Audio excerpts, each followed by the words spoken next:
नमस्कार, मैं हूं प्रदीप कुमार। आप देख रहे हैं पॉलिटिकल आइडिया। पॉलिटिकल आइडिया के आज के इस अंक में हम बात करेंगे कांग्रेस पार्टी की, हम बात करेंगे राहुल गांधी की, हम बात करेंगे कांग्रेस पार्टी के अंदर शशि थरूर की एक ऐसी भूमिका की जिसके कारण अब लग रहा ऐसा है कि शशि थरूर कोई लंबी पारी कांग्रेस के अंदर नहीं खेलने जा रहे हैं।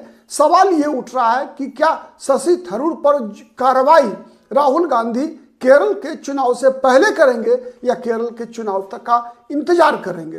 क्योंकि जिस प्रकार से शशि थरूर लगातार कांग्रेस आलाकमान की उपेक्षा कर रहे हैं, विगत दिनों दो महत्वपूर्ण बैठकें हुई कांग्रेस पार्टी की। एक सोनिया गांधी की अध्यक्षता में जो पार्लियामेंट में जो स्ट्रेटेजिक कमेटी होती है उसकी बैठक हुई, रणनीतिक समूह की बैठक हुई। उस बैठक में भी शशि थरूर अनुपस्थित रहे। शशि थरूर ने कारण बताया उसका कि वो उस समय फ्लाइट में थे, वो लेट हो गए, इसलिए बैठक में शामिल नहीं हो सके। उससे पहले एसआईआर के मुद्दे पर जो बैठक हुई थी कांग्रेस पार्टी की, उसमें भी शशि थरूर अनुपस्थित रहे। स्वास्थ्य कारणों का हवाला देते हुए शशि थरूर ने कहा कि मैं उस बैठक में नहीं पहुंच सका। वहीं प्रधानमंत्री के द्वारा प्रधानमंत्री जिस कार्यक्रम में शामिल होते हैं उसमें शशि थरूर उपस्थित होते हैं, प्रधानमंत्री के पक्ष में एक प्रकार से बयानबाजी करते हैं, कांग्रेस पार्टी को नीचा दिखाने का प्रयास करते हैं। अगर विगत 6 महीने के अगर हम शशि थरूर की एक्टिविटी को देखें तो बार बार शशि थरूर ने न केवल राहुल गांधी बल्कि जवाहरलाल नेहरू, इंदिरा गांधी तक को कटघरे में खड़ा किया है। आपने देखा आज से 4 महीना पहले की बात है जब शशि थरूर ने आपातकाल के लिए इंदिरा गांधी और संजय गांधी को किस प्रकार से जिम्मेवार ठहराया, सार्वजनिक रूप से जिम्मेवार ठहराया। साथ ही जवाहरलाल नेहरू की कांग्रेस की सरकार को भी एक तरह से कटघरे में खड़ा किया था शशि थरूर ने। और अब केरल में विधानसभा का चुनाव आ चुका है।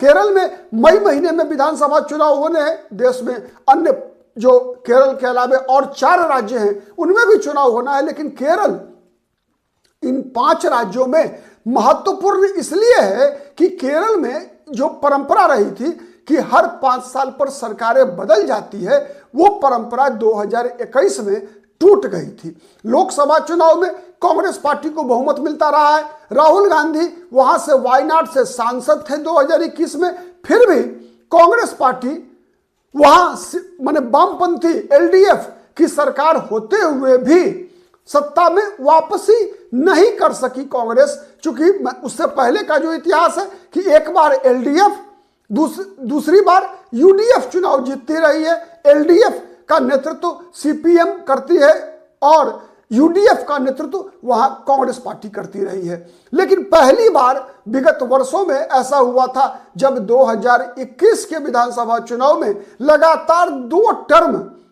सीपीआईएम के द्वारा नेतृत्व की जाने वाली एलडीएफ ने सत्ता में वापसी की थी, तब जब वहां से वायनाड से राहुल गांधी सांसद थे।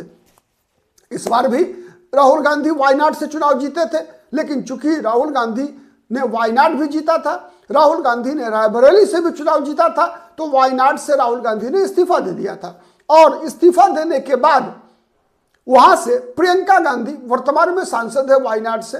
तो इस बार जिस प्रकार की चर्चा है उसमें कांग्रेस पार्टी वहां सत्ता में वापसी करती हुई दिख रही है। लेकिन राहुल गांधी के समक्ष एक धर्म संकट भी है शशि थरूर के मामले में, कि शशि थरूर भले ही कांग्रेस पार्टी की जो स्ट्रैटेजी है, जो लाइन ऑफ एक्शन है, चाहे वो संसद में हो या संसद के बाहर हो, जिस प्रकार से नरेंद्र मोदी की सरकार और नरेंद्र मोदी को घेरने का लगातार राहुल गांधी और राहुल गांधी के जो शेष 98 सांसद हैं वो करते हैं, उससे अलग जो कुछ इन्हें गिने चुने सांसद राहुल गांधी के लाइन के खिलाफ जाते हैं, उसमें सबसे प्रमुख नाम है शशि थरूर का। लेकिन दुविधा यह है कि कांग्रेस पार्टी में केरल राज्य से अगर देखेंगे तो सबसे एक लोकप्रिय चेहरा के रूप में शशि थरूर ने अपनी पहचान बनाई हुई है। वहां पर जितने भी सर्वे और ओपिनियन पोल हो रहे हैं उसमें भावी मुख्यमंत्री के रूप में शशि थरूर को अच्छे खासे मतदाताओं का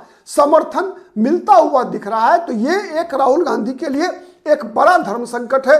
और इसी कारण से ये सवाल लगातार पूछा जा रहा है कि जब शशि थरूर एकदम उलट कांग्रेस आला कमान की, कांग्रेस हाई कमान की, राहुल गांधी की लाइन ऑफ एक्शन के खिलाफ जा रहे हैं, उसके बावजूद शशि थरूर पर अब तक कार्रवाई क्यों नहीं हुई? आपको याद होगा उन दिनों भी जब ऑपरेशन सिंदूर और ऑपरेशन सिंदूर के बाद जिस प्रकार से विपक्ष देश भर में, न केवल कांग्रेस पार्टी बल्कि पूरा का पूरा विपक्ष जिस प्रकार से केंद्र सरकार को घेर रहा था, उन दिनों भी शशि थरूर लगातार केंद्र सरकार का और नरेंद्र मोदी का बचाव करते हुए दिखे थे। ठीक है, तो ये इस प्रकार की कई घटनाएं घटी हैं जिससे कहीं ना कहीं कांग्रेस का आलाकमान असहज दिखता है। यहां तक कि मल्लिकार्जुन खड़गे जो कांग्रेस पार्टी के राष्ट्रीय अध्यक्ष हैं, उन्होंने भी मल्लिकार्जुन खड़गे शशि थरूर की उस समय ऑपरेशन सिंदूर पर दिए गए बयान की खुलेआम आलोचना की थी। पवन खेरा जो कांग्रेस पार्टी के राष्ट्रीय प्रवक्ता है, उन्होंने भी, मीडिया सेल के प्रमुख है सुप्रिया श्रीनेत, इन सभी ने लगातार आलोचना किया है शशि थरूर की गतिविधियों की, लेकिन फिर भी अब तक कार्रवाई नहीं होना, यह कहीं ना कहीं कई कांग्रेस जनों के मन के अंदर असमंजस भी पैदा कर रहा है। और इसका कहीं आप देखेंगे कि केरल के विधानसभा चुनाव पर असर पड़ता हुआ दिख रहा है। ठीक है, और साथ ही यह बात भी कही जा रही है कि शशि थरूर खुद कांग्रेस छोड़ सकते हैं आने वाले दिनों में, लेकिन इस बात में दम मुझे व्यक्तिगत रूप से नहीं दिखता। इसलिए नहीं दिखता कि शशि थरूर यदि माने जनता के बीच रहकर राजनीति करना चाहते हैं, अगर शशि थरूर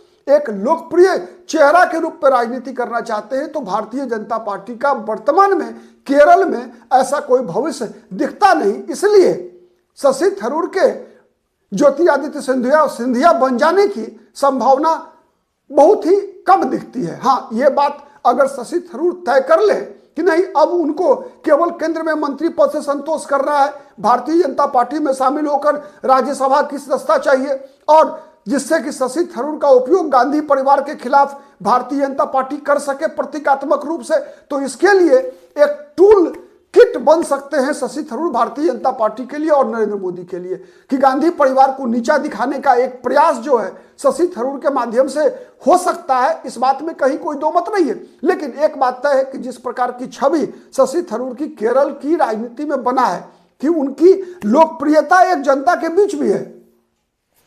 ठीक है, तो इसमें इस कारण से जो है शशि थरूर की यह संभावना बहुत मजबूत नहीं दिखता कि वो भारतीय जनता पार्टी में जा सकते हैं।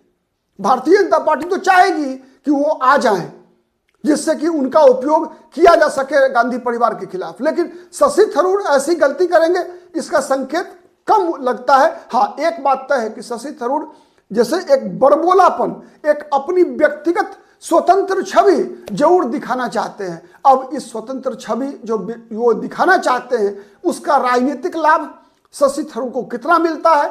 अगर शशि थरूर को कांग्रेस नहीं निकालती है तो फिर उसका नुकसान कितना होता है, या फिर शशि थरूर पर कोई कार्रवाई होगी, ये आने वाले दिनों में अब बहुत कम समय है जब आपको दिखेगा। क्या फैसला होता है, नजर बना के रखिए पॉलिटिकल आइडिया पर। हमारी नजर हर उस खबर पर होती है जिसे आप जानना चाहते हैं। आज के लिए इतना ही, बहुत बहुत धन्यवाद।